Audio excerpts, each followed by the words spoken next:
അല്ല ഈ തൗഫീക്ക് KPCCയുടെ വക്താവാണോ? എനിക്ക് അയാളെ മുഖം കാണാൻ കഴിയുന്നില്ല. ഒരു ഒന്നൊന്നര ന്യായീകരണമായിപ്പോയി. അസാധ്യമായ തൊലിക്കട്ടിയുള്ള ആളുകൾക്ക് മാത്രമേ ഇന്ന് രാഹുൽ മാങ്കൂട്ടത്തലിനെ ഈ നിലയിൽ ന്യായീകരിക്കാൻ വേണ്ടി കഴിയൂ. ഒന്നാമത്തെ കാര്യം പറയാനുള്ളത്, ഇടതുപക്ഷത്തിൻ്റെ ആളുകൾക്ക് ഒട്ടും ഇത് ചോദ്യം ചെയ്യാനുള്ള അവകാശമില്ല, ധാർമ്മികതയില്ല എന്നാണ് പറയുന്നത്. ഇനിയിപ്പോൾ ഇടതുപക്ഷത്തിൻ്റെ ആൾ വിട്, നിങ്ങളുടെ ഭാഗത്ത് നിൽക്കുന്ന ഒരു MLA അല്ലേ ഉമാ തോമസ്, നിങ്ങളുടെ പ്രധാനപ്പെട്ട നേതാവിൻ്റെ ഭാര്യയല്ലേ ആശ ടീച്ചർ. ഉമാ തോമസും ആശ ടീച്ചറും ഈ രാഹുൽ മാങ്കൂട്ടം വിഷയത്തിൽ നടത്തിയിട്ടുള്ള പ്രതികരണങ്ങൾ തെറ്റാണ് എന്ന് നിങ്ങൾ പറയും. TV ചർച്ചയിൽ പറ. ഉമാ തോമസിനെ നിങ്ങൾ തള്ളിപ്പറയും. കോൺഗ്രസ് പാർട്ടിയുടെ ഭാഗമായി നിൽക്കുന്ന എത്ര ആളുകൾ പറഞ്ഞു ഈ സൈക്കോപാത്തിനെ ഒരു കാരണവശാലും അംഗീകരിക്കാൻ പാടില്ല എന്ന് പറഞ്ഞല്ലോ. എന്തിനാ നിങ്ങൾ വലിയ ജനാധിപത്യവാദികളല്ലേ? എല്ലാരും പറഞ്ഞു. അവർക്കൊന്നും യോഗ്യതയില്ല എന്നാണോ നിങ്ങൾ പറഞ്ഞത്? നാണം വേണ്ടേ? ഈ ചർച്ചയിൽ വന്നിട്ട് രാഹുൽ മാങ്കൂട്ടത്തിനെതിരായിട്ട് തെളിവില്ലെങ്കിൽ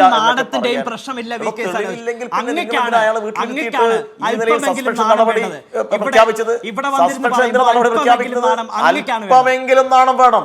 അല്പമെങ്കിലും നാണമുള്ള ആളുകൾ കുളിച്ച വെള്ളത്തിൽ പാടില്ല. ഒരു അമ്മ പറയുകയാണ്, ഞാൻ പറയട്ടെ, നിങ്ങൾ വല്ല അസ്വസ്ഥമാവല്ലേ. എത്ര പെൺകുട്ടികളാ പറഞ്ഞത്? ഇപ്പൊ തന്നെ 2 പെൺകുട്ടികളുടെ ശബ്ദ സന്ദേശം പുറത്തു വന്നു. എന്നാൽ പിന്നെ നിങ്ങളുടെ നിങ്ങൾ കോടതിയിൽ പോകൂ, നിങ്ങൾ കേസ് കൊടുക്കൂ, കേസ് കൊടുക്കൂ. 2 ഉത്തരവാദിത്തപ്പെട്ട ചാനലുകൾ ശബ്ദ സന്ദേശം പ്രക്ഷേപണം ചെയ്തു. അത് തെറ്റാണെന്ന് പറ.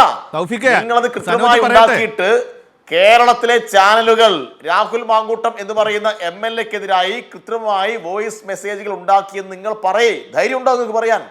നിങ്ങൾക്കൊരു വെള്ള പേപ്പറിൽ ഒരു പരാതി കൊടുക്കേണ്ട ധൈര്യം ഉണ്ടോ? അത് പറ. എന്തിനാ പിന്നെ രാഹുൽ മാങ്കൂട്ടം നിങ്ങൾ വീട്ടിലിരുത്തിയത്? എന്തിനാ രാഹുൽ മാങ്കൂട്ടത്തിനെതിരെ പരാതി കൊടുക്കട്ടെ? രാഹുൽ മാങ്കൂട്ടത്തിനെതിരെ പരാതി പോലീസ് സ്റ്റേഷനിൽ രാഹുൽ മാങ്കൂട്ടത്തിൽ ഉത്തരവാദിത്തപ്പെട്ട വക്താവിനെതിരെ ഞാൻ പറയുന്നു, ആരെങ്കിലും പരാതി നൽകിയാൽ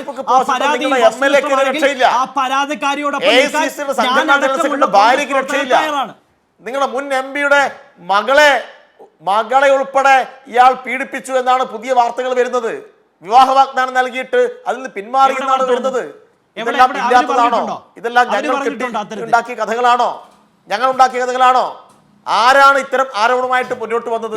നിങ്ങളുടെ VD സതീശനല്ലേ നേരത്തെ പരാതി പറഞ്ഞിരുന്നു എന്ന് പറഞ്ഞല്ലോ. ഞാൻ മകളെ പോലെ കാണുന്ന ഒരു കുട്ടിയാണ്.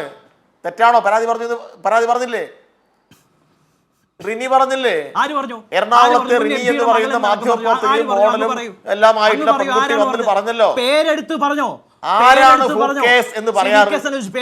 ഹൂക്കേസ് എന്ന് പറഞ്ഞ നേതാവ് ആരാണ്? അത് നിങ്ങൾ പറ.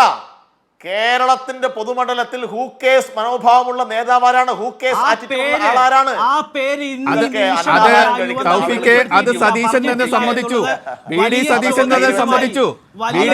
തന്നെ സമ്മതിച്ചു.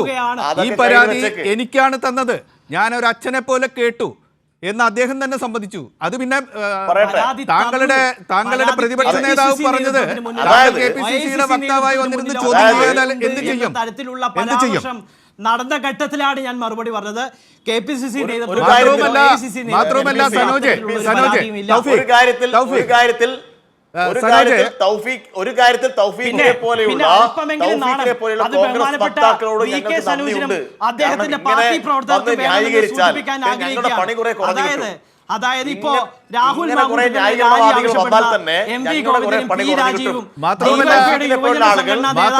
നിലപാട് സംബന്ധിച്ച് നോക്കിയാൽ ഇത്തരത്തിൽ ആരോപണങ്ങൾ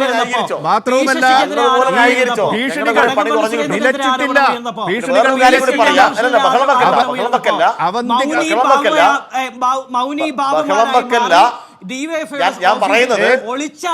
ഞാൻ പറയുന്നത് ഇത്തരം കേസുകൾ സെറ്റിൽ ചെയ്യാൻ വേണ്ടിയിട്ട് ഒരുപാട് പണം ചെലവഴിച്ചിട്ടുണ്ട്. പണം ചെലവഴിച്ചിട്ടുണ്ട്. അതിലേക്ക് ഷാഫി പറമ്പിൽ ഉൾപ്പെടെ ഇടപെടൽ നടത്തിയിട്ടുണ്ട്. ഈ പണം എവിടുന്ന് കണ്ടെത്തുന്നു എന്നുകൂടി അന്വേഷിക്കണം. എങ്ങനെയാണ് ഇത്രമാത്രം പണം ഇവർ കണ്ടെത്തിയിട്ട് ഈ തൗഫീഖിനെ പോലെയുള്ള സൈബർ പോരാളികൾക്ക് വിതരണം ചെയ്തിട്ട് നാട്ടിലാകെ തെറി വിളിക്കാൻ ആഹ്വാനം ഞാൻ ചെയ്യുന്നത് സൈബർ പോരാളി, ഞാൻ സൈബർ പോരാളിയോ സൈബർ പോരാളി അല്ലാതെ ഇരിക്കാം. ഞാൻ ഇന്ന് ഈ നിമിഷം വയനാട് ദുരിതബാധിതർക്ക് വേണ്ടിയിട്ട് പിരിച്ച പണം, വയനാട് ദുരിതബാധിതർക്ക് വേണ്ടിയിട്ട് പിരിച്ച പണം എന്ത് ചെയ്തു നിങ്ങൾ പറയണം. നൽകിയിട്ടുണ്ടോ എന്ന് അങ്ങേക്ക് പരിശോധിക്കാം. വയനാടിന് വേണ്ടിയിട്ട് പിരിച്ച പണം നിങ്ങൾ എന്താക്കി? ഒരു വീടെടുത്ത് കൊടുത്തോ?